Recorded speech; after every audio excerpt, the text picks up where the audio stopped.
this is an iHeart podcast. Guaranteed human. Brought to you by the Spam brand. Some foods or TV shows just instantly take you back to your childhood. Spam Classic is one of those foods. It's so 90s, but also so iconic that the sight of it sizzling just makes your mouth water. Back then, we had Spam Classic, but today, there are 12 irresistible varieties to choose from. It's like picking your favorite Boy Meets World episode. Impossible. There's Korean barbecue flavored, jalapeno, and 25% less sodium, just to name a few. Spam brand. Sizzle pork and Learn more and get sizzling at Spam.com. This is Danielle Fishel. Ryder Strong.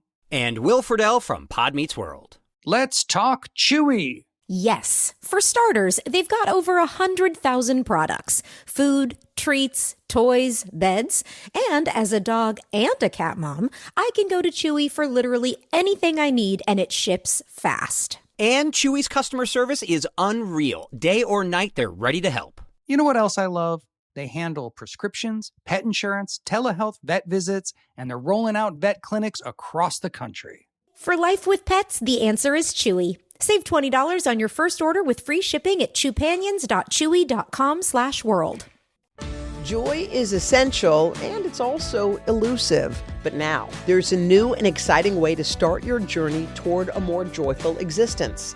Joy 101. It's a new podcast hosted by me, Hoda Kotb. If you're craving inspiration, support, and useful tools to maximize your joy, tune into these candid, uplifting, and moving on-air chats. Listen to Joy 101 on the iHeartRadio app, Apple Podcasts, or wherever you get your podcasts. Hey everybody, it's me, Josh, and for this week's Select, I've chosen a two-parter, one of the most baffling true crime mysteries ever to hit America, the Tylenol murders. In part one, which you're about to hear now, we introduce the murders, the senseless deaths, and the panic that gripped America. And then you'll hear from me again for part two. So in the meantime, enjoy part one, and I'll see you soon.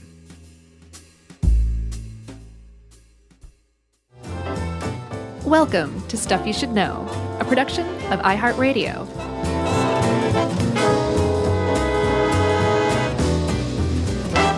Hey, and welcome to the podcast. I'm Josh. There's Chuck. There's Josh. Not me twice. There's Chuck. Guest producer Josh is back in the house. Yeah, and there's little Chuck in your pocket. Remember Little Elvis? I was just about to say that. You so got good. that right, Tiny E. Oh, man. What a great sketch. It really was. That was Nicolas Cage, wasn't it? Yeah, man. Did you ever see Mandy? Yes, it was terrible. I don't care what anybody else says. Did you hate it? Terrible, terrible movie. Yeah, Noel and I talked about it on Movie Crush. He's seen it like 4 times. Thinks it's the best thing ever. Come on, Noel. And he was like, people either love it or hate it. And I was like, actually, I was kind of in the middle. Were you really? Yeah, I mean, I told him young Chuck, like 22-year-old college Chuck, Sure. would have probably liked it a lot more. Yeah. But today, Chuck was kind of like, I get it. Like, sure. Sure. Parts of it were fine. Sure.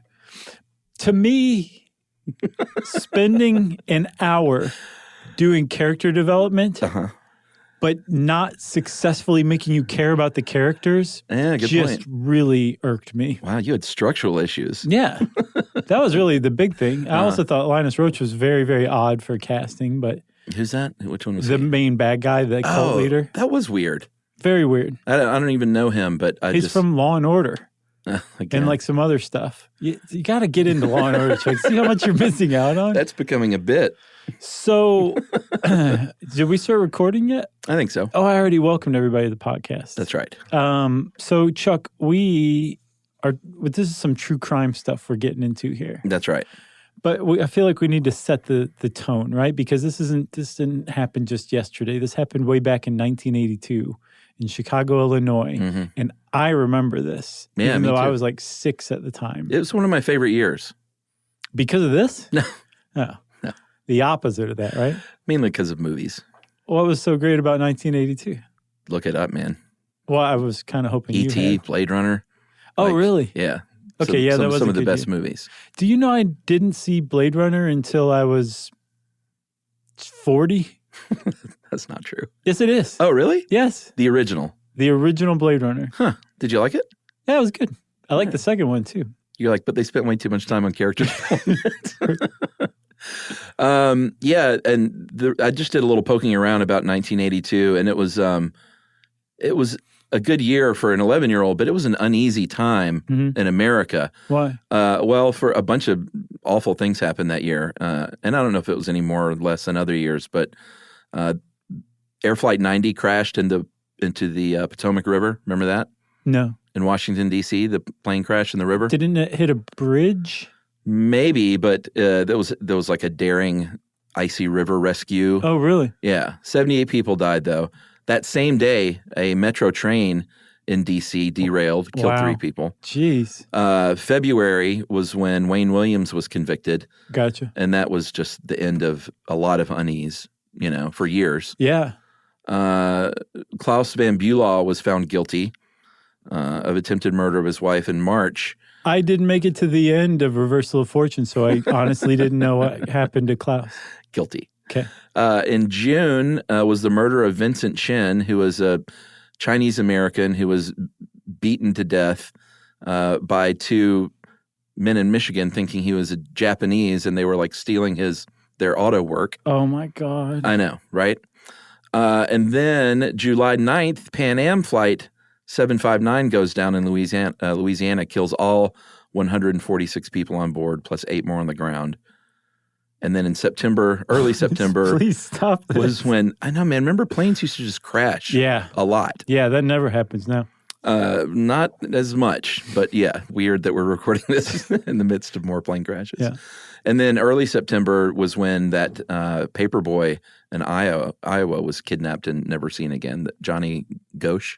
I don't know that one. That was a big deal too, because it was, the paper boy, and there was this false story about a pedophile ring from politicians, and that turned out not to be true, but he was never found again. So basically everything that's going on today is just a rehash of 1982, it sounds like. I just remember being about that age, and they're just the nightly news sort of just being a horror show and not politically speaking. Real bad incidences occurring. Well, yeah, plane crash, like just about at any age, like that'll bring you down if you see that on the news for sure. Yeah. Because, when you get on a plane, you think, maybe this plane will go down while I'm on it, and that would be terrible. Although I wasn't flying at 11. So all of those things you just mentioned, sweep them totally off the table. Okay.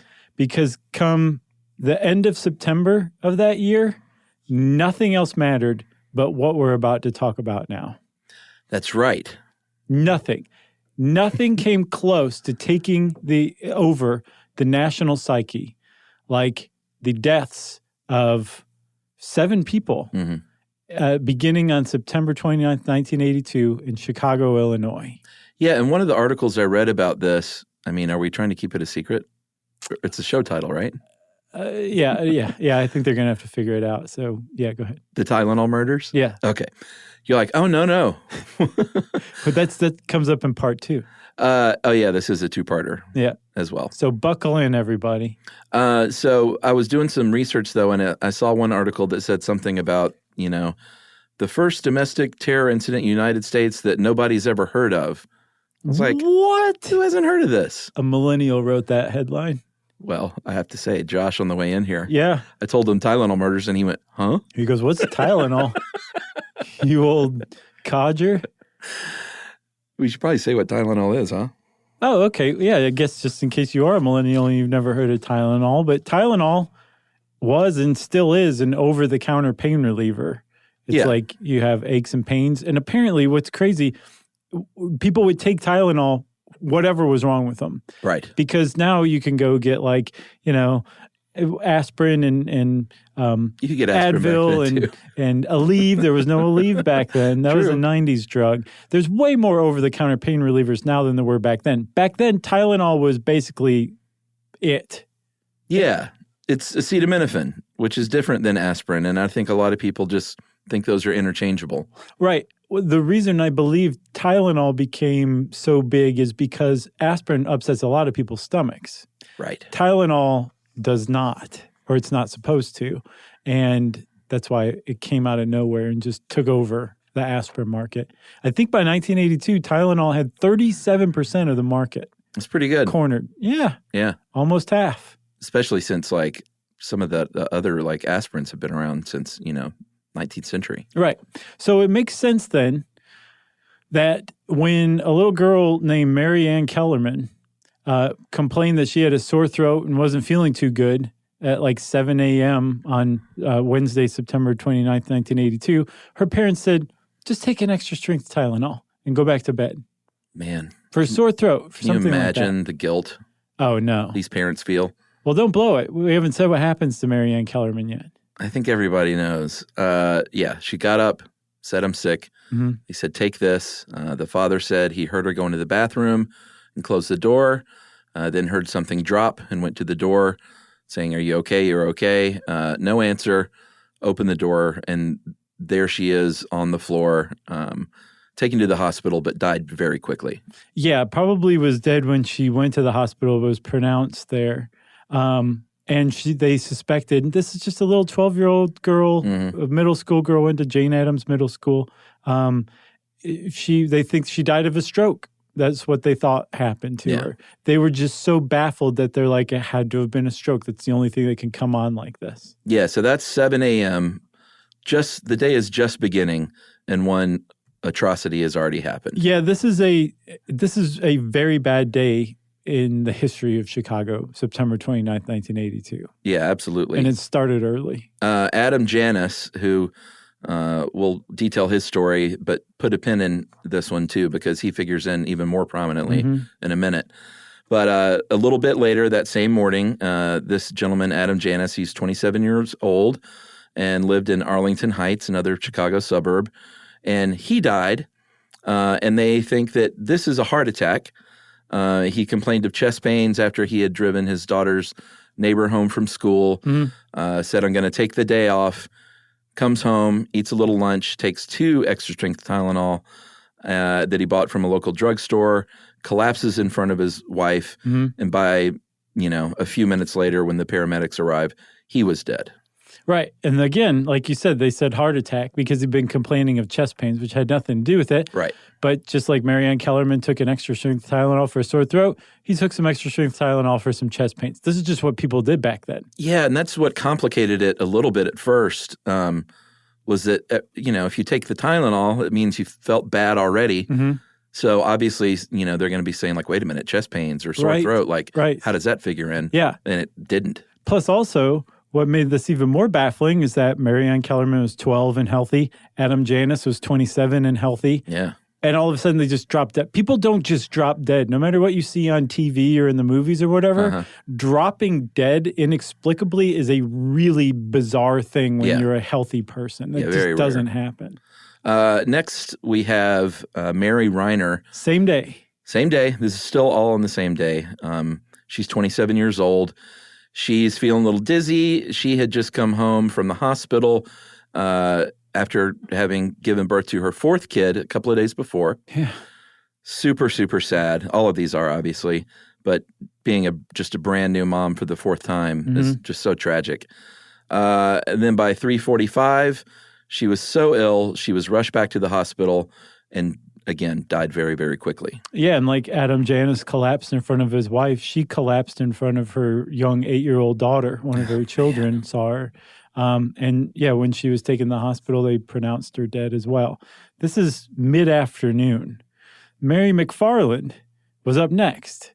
She was over in the suburb of Lombard, and she worked at an Illinois Bell Phone Center, where do you remember like you go get your phone, like the rotary phone? You'd actually lease your phone. I wasn't involved in that process, but we had them in our home. Okay. Well, your parents went to a place. I never knew that. I figured they just bought that stuff. No, there was like a store where you would go. It's like the phone company's retail store, and you would go and be like, that pink one. It's like smartphones today. Kind of. Same model. Kind of. Yeah, I guess so. But this was with a big clunky rotary phone, and you had to pay extra for the extra long cord. Well, Mary McFarland worked in one of these stores, and at about 4 o'clock at the Illinois Bell Phone Center, she had a massive headache that just came on out of nowhere. And she went and back and got some extra-strength Tylenol out of her purse, took a couple of them, and within minutes collapsed in the store. Yeah, she was young as well. She was 31 years old, mother of 2. And then, remember, I was talking about Adam Janus a few minutes ago. His family goes to the hospital. Obviously, everyone converges there. Mm-hmm. He passes away. And so the family makes their way home to begin mourning and just sort of trying to reconcile what had just happened. Yeah. His brother Stanley, who was only 25, and then his wife Teresa, who was only 19, are both just overcome and worn out and have headaches. So they're at Adam's house. They go to his medicine cabinet, get out the Tylenol that he took, completely unknowingly, obviously. Sure. And Stanley hits the ground. Foam comes from his mouth. His eyes roll back in his head. Mm-hmm. Everyone's freaking out. And a few minutes later, his wife collapses. And they call the ambulance. By the time the ambulances get there, I think Stanley died that day, and Teresa somehow managed to live a couple of days. Yeah, she hung on, and I don't know if like her dose was lesser or what, but she survived for a couple of days after that. Yeah, I mean, my guess is that there just wasn't as much cyanide in the capsule she took. Right. Did I just give something else away? Yeah, you did. But so Stanley took his Tylenol first, and then Teresa took hers. And one of the paramedics noted, like Teresa was the one that called the ambulance out to come out for Stanley. And when they get there, they're both like on the ground. And they're like, what's going on? And one of the paramedics said everything that was happening to the guy happened to the woman like a couple minutes later. Right. Like she was just following him through this process of like basically systemic organ failure. And this is the same day that his brother had passed away. Yep, this is about 6 hours after Adam Janus had died. Then finally, I know this is all tough to go through, everyone. And we almost selected this as our next live show. I'm really glad we did. Probably a good idea. Because, I mean, can you imagine trying to liven this up with some jokes? I thought at the time, thing, I was like, nah, we can do that. But yeah, the more I got into it, I was like, yeah, this is probably not good live material. Right. We should have a rule of thumb that any story that begins with the death of a 12-year-old girl is not live show material. Yeah, I think you're right. So finally, we have Paula Jean Prince. This is a couple of days later. This is not the same day. This is on Friday evening. She was a 35-year-old flight attendant, and she was found dead in her apartment after police responded for a welfare check that her sister called in saying, hey, I know she's a flight attendant and all, but no one knows where she is. Can you go check on her? A welfare checkup. And they finally found her, and she was gone. Yes. It's very, very sad. She was found in her bathroom with a bottle of Extra-Strength Tylenol still open on the counter. And they looked into her receipts and found that she had purchased it on Wednesday, September 29th. That's right. So at the end of this very short span of time in the Chicago area, we have 7 people dead. And I feel like that's a good time to take a message break. Yeah? Yeah. All right.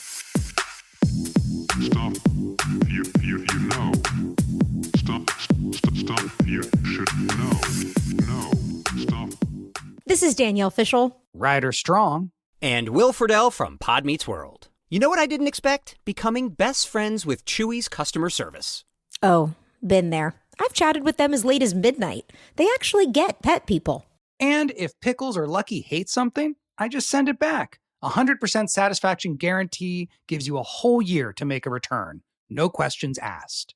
Meanwhile, I'm over here ordering everything for Bill and Brunch. Food, treats, beds, toys. Because Chewy has over 100,000 products to choose from. And it shows up in like a day. I mean, my dog Sammy thinks the delivery driver is her personal assistant, and I'm not sure she's wrong. It's not just for dogs and cats either. They've got stuff for birds, fish, reptiles. The list goes on and on. And the health side is huge for me, too. Prescriptions, pet insurance, telehealth vet visits. They're even opening vet clinics now. My cat pretends he doesn't care, but he benefits. Chewy just makes the whole pet parent thing easier. For life with pets, the answer is Chewy. Save $20 on your first order with free shipping at chewpanions.chewy.com/world.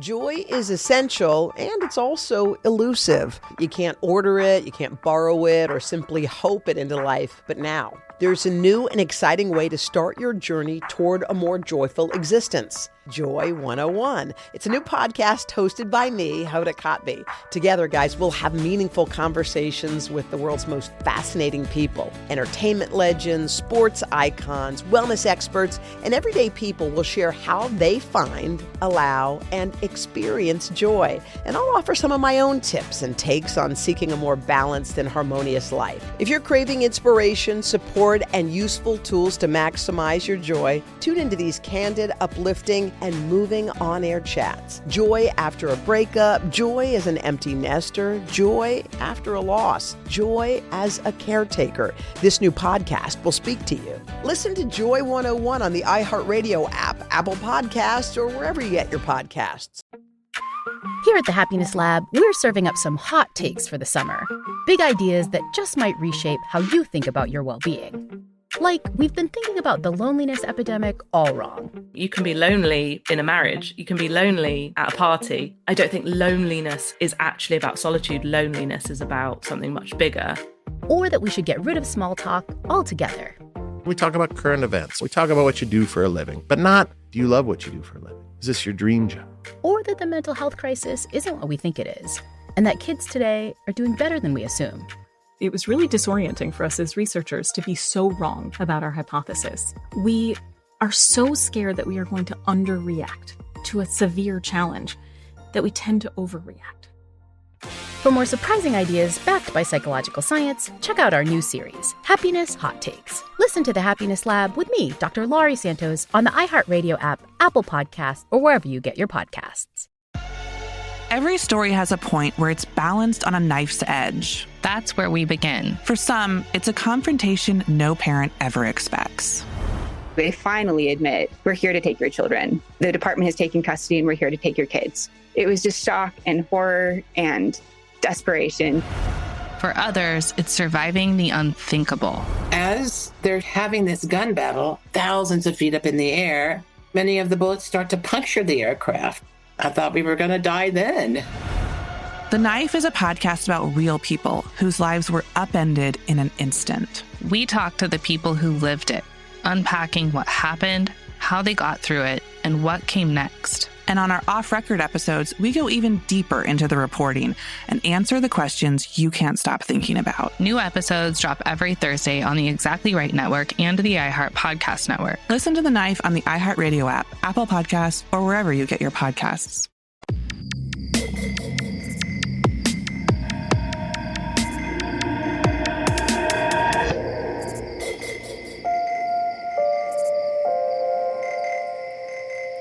Okay, Chuck. So you said cyanide. How did you know that? Because I was 11 years old and I watched the nightly news like all 11-year-olds did. You just called it, right? Just me and Brokaw, Dan Rather. Yeah. Koppel. Yep. Who else? That was it. Peter Jennings. He came a little later, but sure. Was he? Yeah. Yeah, he came after somebody. Well, I mean, Cronkite wasn't still around, was he? Or was he? I don't know. I don't think so.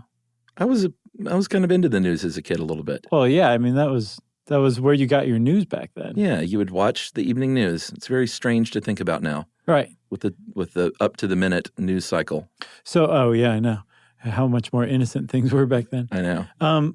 So remove yourself from the benefit of hindsight or the benefit of Dan Rather's insight and put yourself in the shoes of the people in Chicago, right? Yeah. These are 7 different deaths, I think from 5 different townships in the greater Chicago area, including Chicago. Paula Prince, the last person to die, lived in Chicago. Mm-hmm. These people aren't talking. These people have no idea what's going on. It's just that there were 7 separate baffling deaths. You keep saying 5. You want fewer people to be dead. Yeah, I do. That's good. My wishes aren't working, though.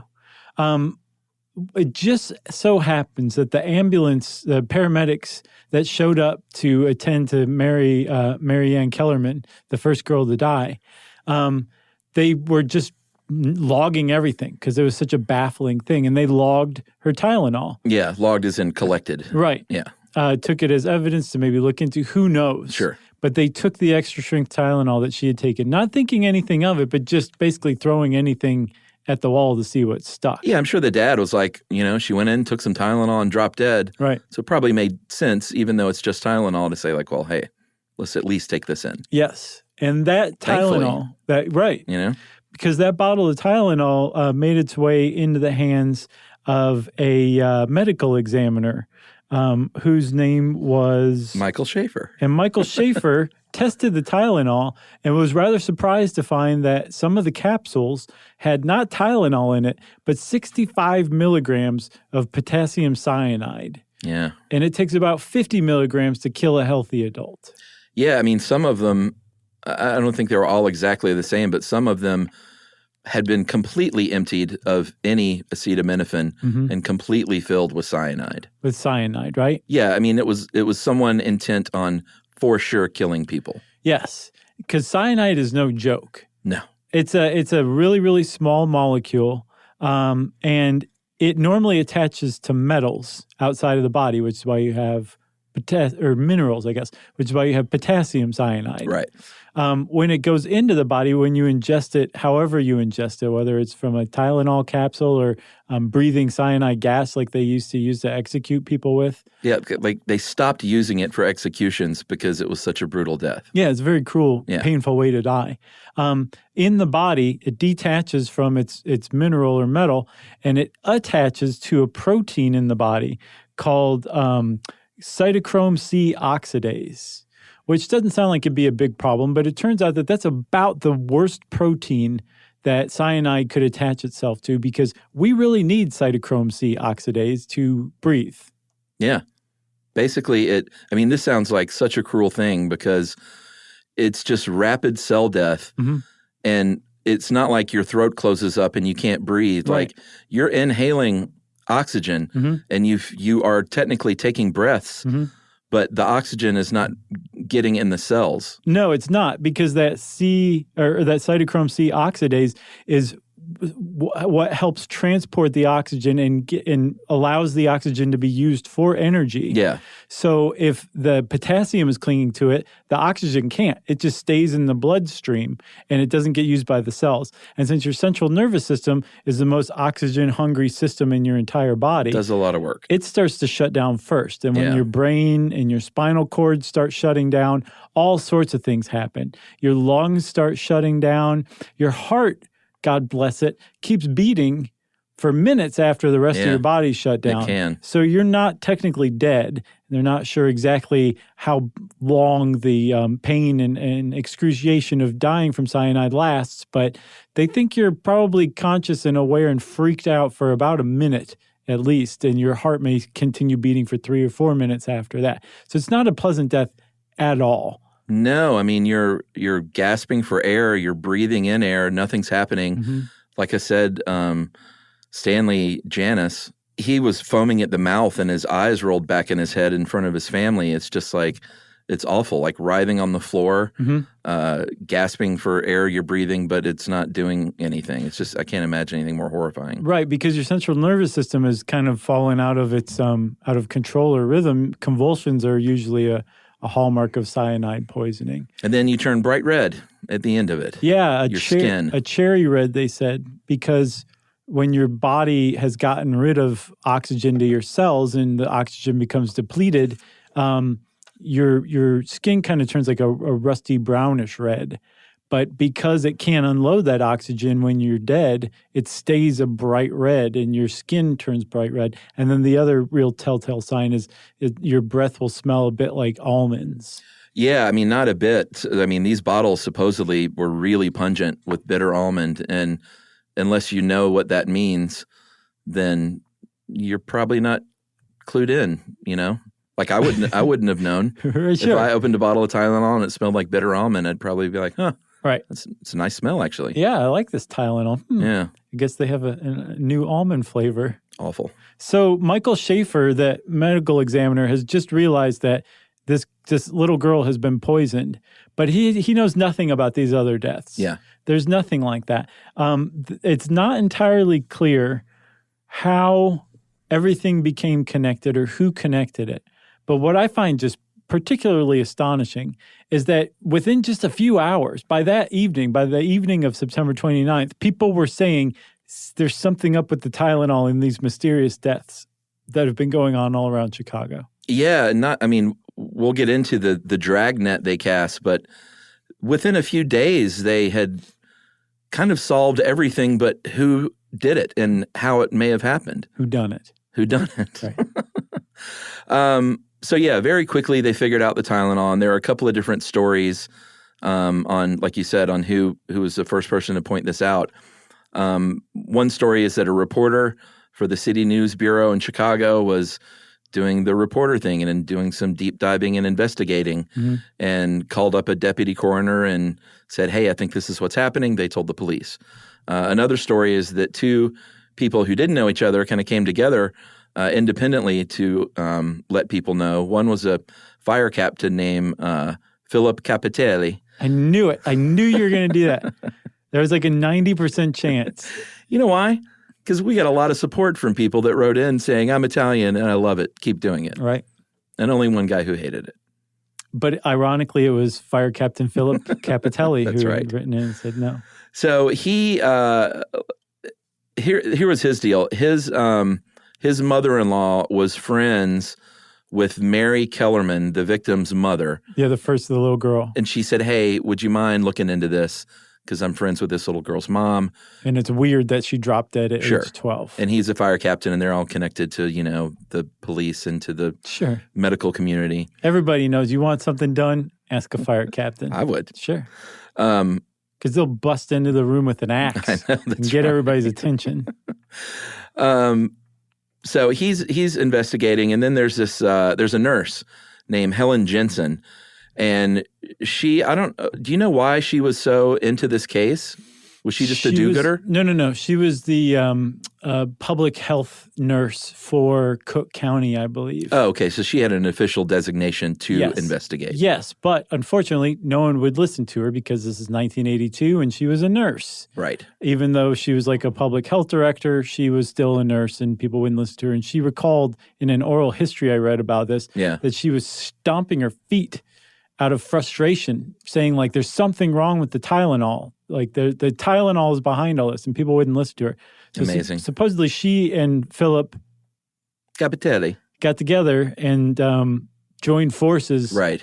And I guess we're able to convince everybody that no, there's something wrong with the Tylenol. And by this time, people started talking. Sure. And the idea that Michael Schaefer had identified Tylenol, I don't know if it was the same day or the day after or something like that, but all this is within a span of 48 hours tops. Yeah, it was really fast. That all of this is going on, that the dots are being connected. Right. So then what follows is Cook County's Deputy Chief Medical Examiner, Dr. Edmund Donahue, holds a presser. I've either watched this one or one of the other ones. Like I remember specifically seeing this press conference on the news. Probably saw Jane Burns. That would have been the nationwide one, I guess. Yeah, and I was like, how would that have been nationwide? And then I looked it up. WGN was a superstation starting in 1980. Oh, you know it, man. So everybody saw it because WGN could broadcast nationwide by 1982. I watched Cubs games as Sure. a kid just because it was on. Yep. That was it. Like that and Braves games were all you could see. Yeah, man. So Dr. Donahue has a presser, a local presser. Of course, there is panic initially. Yeah, he scares the S out of everybody because he comes out of nowhere and says, stop taking the Tylenol. Oh, yeah. Sure. And so imagine how many people in Chicago had taken Tylenol within 2 hours of that press conference. Right. And are thinking like, should I go to the hospital? Right. And as a matter of fact, the poison control lines for basically in every city where somebody saw this started to light up right after that. And people were like, I just took Tylenol. Am I okay? Or gave my kid. Yeah. Like, can you imagine? And the what came to be the pat response was, if you are still standing and talking to us, you're probably okay. Which is sort of a double-edged sword. Right. It's like, don't worry, you die super fast. Right, kind of. So just relax. So just hold the line for 5 minutes, and then I'm going to come back and check on you. And if you're still talking, you're fine. Oh, man. All right. So then the Chicago mayor's office gets involved. Like you said, Mayor Jane Byrne. She says, print a bunch of flyers, print them in a bunch of languages. Maybe on goldenrod and cornflower blue. Sure. Why not? Really catch people's attention. She had police drive through with loudspeakers on their car, literally saying, like, don't take Tylenol. Reenacting that scene from the Blues Brothers where they're driving. I was thinking Slacker, and that's funny. Two different movies. But do you remember they're driving through in the police car with the loudspeaker talking about their show? Yeah, same as Slacker. I don't remember. I guess I didn't make it to the end of Slacker either. It was in the middle-ish. It was no Dazed and Confused, huh? Oh, just different movies. Okay. So they're posting flyers. Cops are driving around, blaring it through neighborhoods. And then she has a press conference. She has all Tylenol removed from the Chicago area. She calls for it. Well, sure. She didn't go around with her basket. Right. No, but I'm not 100% clear if she was actually able to demand that the Tylenol be removed. I think she was more warning. Yeah, I mean, I doubt if there was any law she could invoke. I wonder, though. Seems like you would want afterward, something like that. I would imagine. Yeah. That's, we'll talk about that later. Okay. So the TV and the radio, obviously everyone picks this up, not just in Chicago or the United States. It goes worldwide. Yeah. And so, there's people in Europe and Asia pulling Tylenol off the shelves. Yeah. So this is a big deal. And there was a lot of attention lavished on this. There was a poll that was taken the next month in October that found that 90%, and this was in cities all over the country, that found that 90% of respondents were aware of this Tylenol poisoning story. Yeah. Some press agency, like a news clipping service, said that it's the number of stories dedicated to it were second only to the number of stories dedicated to the assassination of JFK. Wow. That's how big this story became overnight. And again, one of the reasons why is because everybody took Tylenol for everything all the time. That's just what you did. It was just something everyone took. And that same product was now killing people. So the most chilling part of all this to me, and this is all chilling, may be the copycat stuff. Mm-hmm. Because almost immediately, copycat incidences started popping up all over the country. There were 270 reports of product tampering. In the month after, 36 were, quote, hardcore true tamperings. And that's what's most chilling to me is like there were that many people, at least 36, let's go on the low end, 36 people across the country that wanted to kill people and just saw an idea and were like, oh, that's what I'll do now. I should have thought of that myself. I mean, that's scary, man. Yeah. What's scary but also infuriating is that there's such terrible self-starters that they had to be a copycat murderer in that. Right. You know what I'm saying? Sure. Like it's bad enough that they're trying to kill somebody. Yeah. Randomly kill somebody, anonymously kill somebody. They didn't even think of it themselves. I know. That is a pathetic murderer right there. It's pretty pathetic. Put my foot down. Extra-strength Excedrin capsules were found poisoned with mercuric chloride, and that almost killed a man in Colorado. His name was William Sinkovich, and he had liver and kidney failure, but he did survive. This one gets me.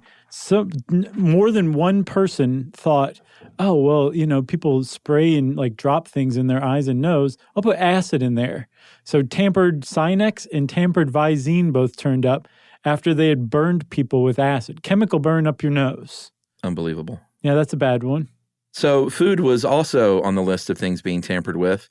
Orange juice, chocolate milk, very high-profile incident with ballpark hot dogs. Yeah. They pulled 1 million pounds of wieners off the shelves. And ran them through a metal detector. Yeah, because this was a scare, all of the old urban legend of razor blades and Halloween candy. Did they actually find pins and needles and things for sure? Yes. Okay, because I thought that had literally never happened. It hadn't. It was an urban legend that became true. Okay. But nothing in the wieners. No, some boys, I think in Detroit, claimed to have found razor blades in their ballpark wieners. And like you said, 1 million pounds were recalled. And then the boys were like, wow, we were just kidding. Wow. Yeah. And ballpark, we'll talk about how ballpark was treated after that. But they were put on shoulders and carried around for how great they handled everything. And, you know, there were a lot of hoaxes. There were a lot of tips called in about other tampering. And it had a really, if the purpose of this was to induce panic and fear and terror, then it absolutely worked. Absolutely. Should we take another break? I think so, man. We're going to come back and talk about the investigation. Stuff you know. Stuff you should know. Stuff. This is Danielle Fishel. Ryder Strong. And Will Friedle from Pod Meets World. You know what I didn't expect? Becoming best friends with Chewy's customer service. Oh, been there. I've chatted with them as late as midnight. They actually get pet people. And if Pickles or Lucky hate something, I just send it back. 100% satisfaction guarantee gives you a whole year to make a return. No questions asked. Meanwhile, I'm over here ordering everything for Bill and Brunch. Food, treats, beds, toys. Because Chewy has over 100,000 products to choose from. And it shows up in like a day. I mean, my dog Sammy thinks the delivery driver is her personal assistant, and I'm not sure she's wrong. It's not just for dogs and cats either. They've got stuff for birds, fish, reptiles. The list goes on and on. And the health side is huge for me, too. Prescriptions, pet insurance, telehealth vet visits. They're even opening vet clinics now. My cat pretends he doesn't care, but he benefits. Chewy just makes the whole pet parent thing easier. For life with pets, the answer is Chewy. Save $20 on your first order with free shipping at chewpanions.chewy.com/world.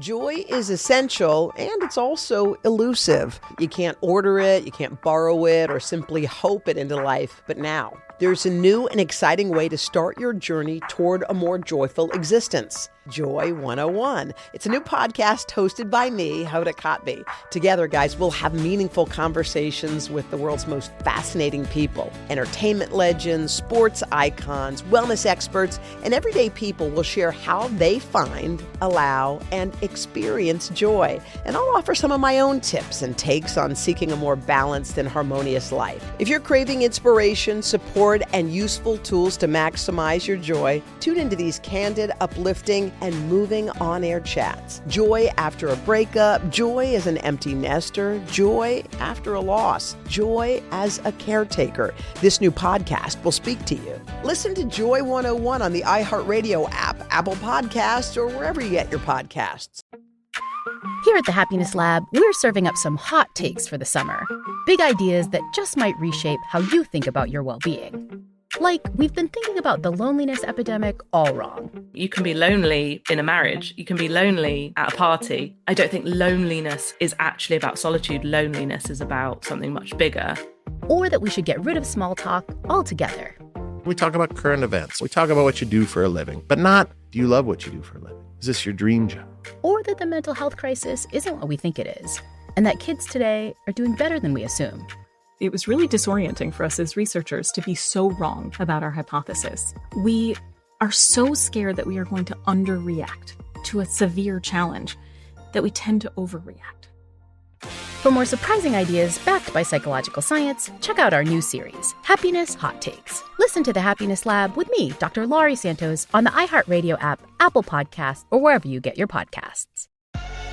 Every story has a point where it's balanced on a knife's edge. That's where we begin. For some, it's a confrontation no parent ever expects. They finally admit, we're here to take your children. The department has taken custody and we're here to take your kids. It was just shock and horror and desperation. For others, it's surviving the unthinkable. As they're having this gun battle, thousands of feet up in the air, many of the bullets start to puncture the aircraft. I thought we were going to die then.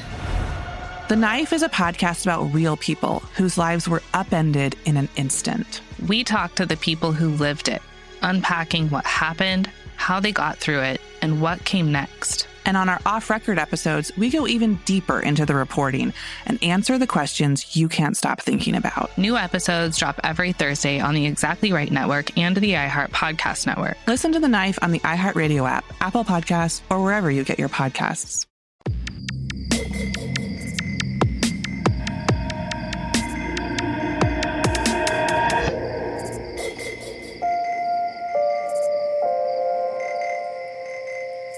Okay, Chuck, I also want to point this out. Time magazine, you know how I'm like super into like going back and reading contemporary news articles about an event? Yeah. This one, I mean, it's all over the place.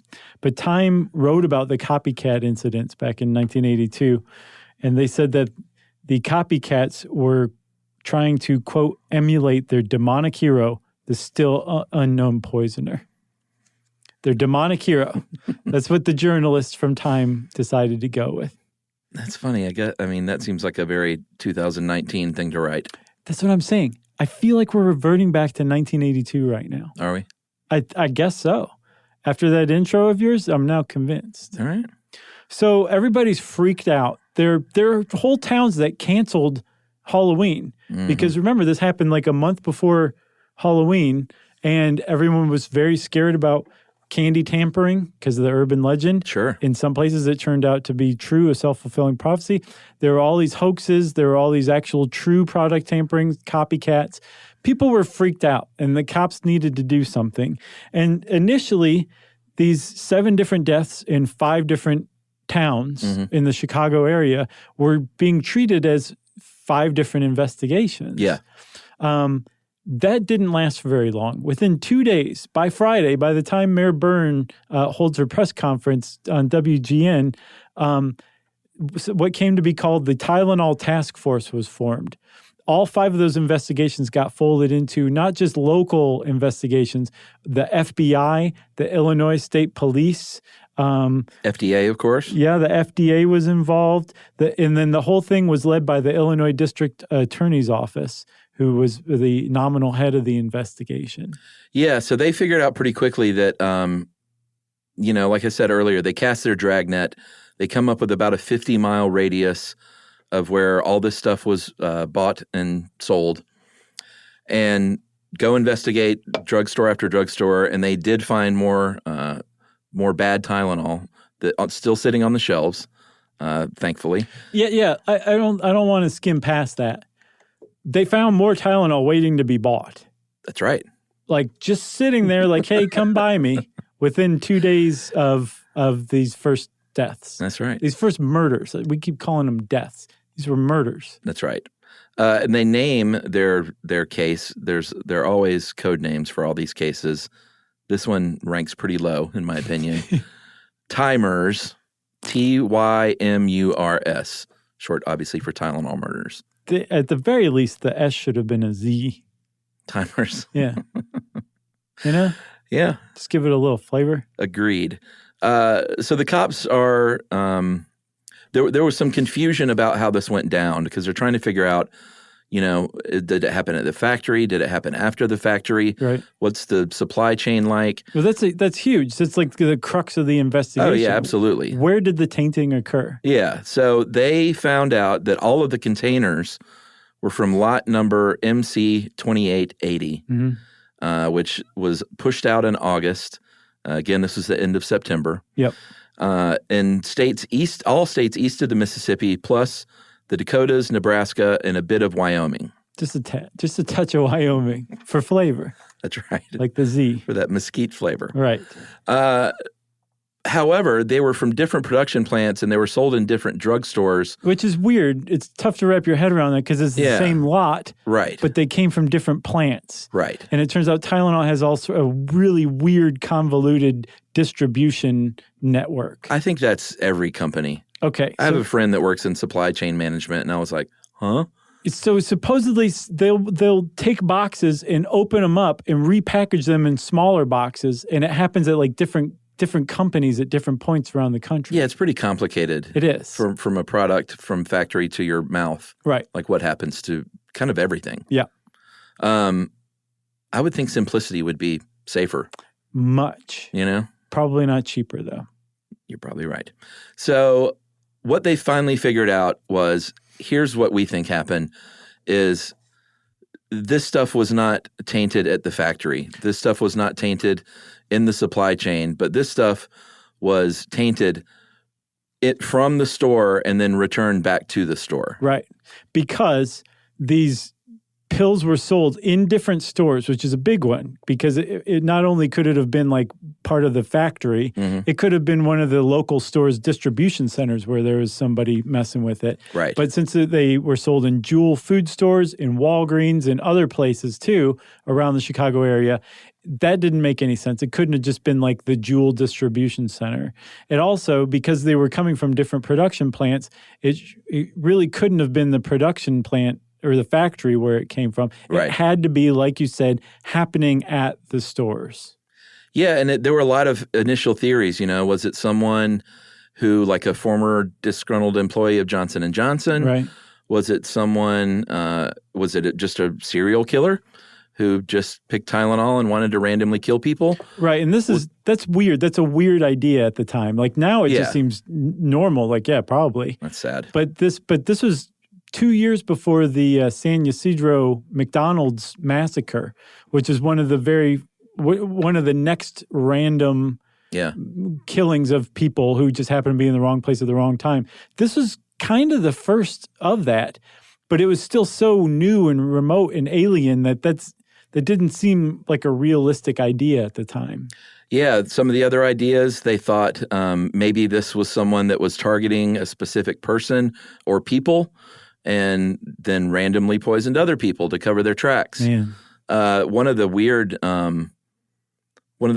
theories that came out later, after, and spoiler alert, we now have tamper-proof medicines. I'm sure everyone's noticed.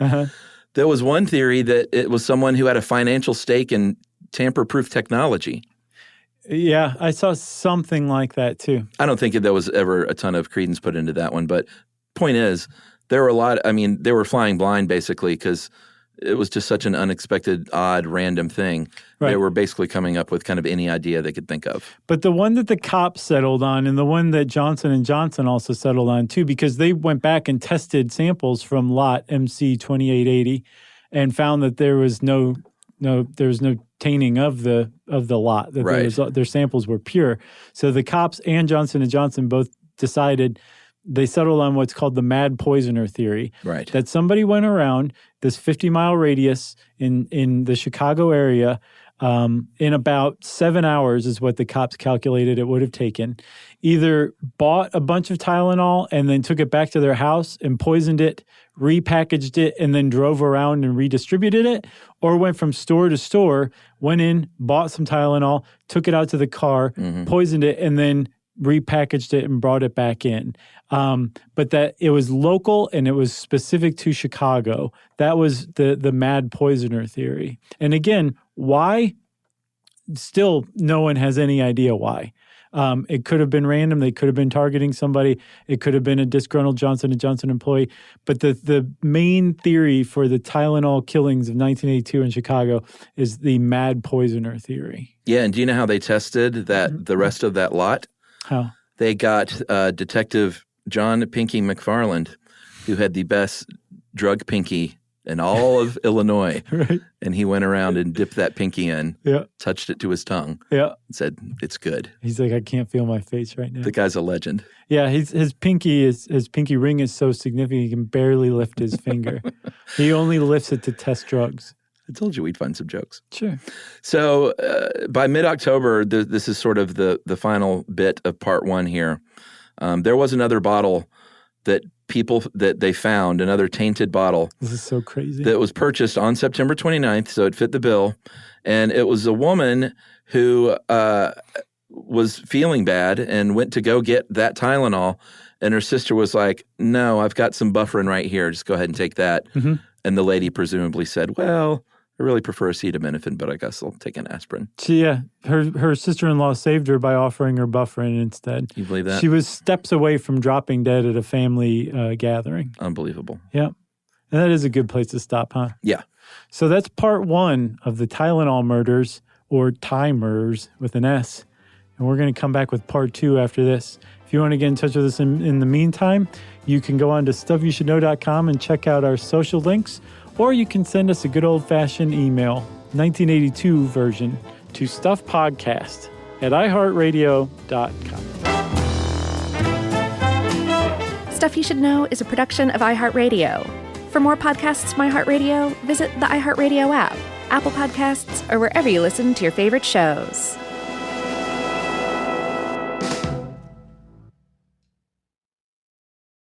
This is Danielle Fishel. Ryder Strong. And Will Friedle from Pod Meets World. You know what I didn't expect? Becoming best friends with Chewy's customer service. Oh, been there. I've chatted with them as late as midnight. They actually get pet people. And if Pickles or Lucky hate something, I just send it back. 100% satisfaction guarantee gives you a whole year to make a return. No questions asked. Meanwhile, I'm over here ordering everything for Bill and Brunch. Food, treats, beds, toys. Because Chewy has over 100,000 products to choose from. And it shows up in like a day. I mean, my dog Sammy thinks the delivery driver is her personal assistant, and I'm not sure she's wrong. It's not just for dogs and cats either. They've got stuff for birds, fish, reptiles. The list goes on and on. And the health side is huge for me, too. Prescriptions, pet insurance, telehealth vet visits. They're even opening vet clinics now. My cat pretends he doesn't care, but he benefits. Chewy just makes the whole pet parent thing easier. For life with pets, the answer is Chewy. Save $20 on your first order with free shipping at chewpanions.chewy.com/world. Joy is essential, and it's also elusive. But now, there's a new and exciting way to start your journey toward a more joyful existence. Joy 101. It's a new podcast hosted by me, Hoda Kotb. If you're craving inspiration, support, and useful tools to maximize your joy, tune into these candid, uplifting, and moving on-air chats. Listen to Joy 101 on the iHeartRadio app, Apple Podcasts, or wherever you get your podcasts. This is an iHeart podcast. Guaranteed human.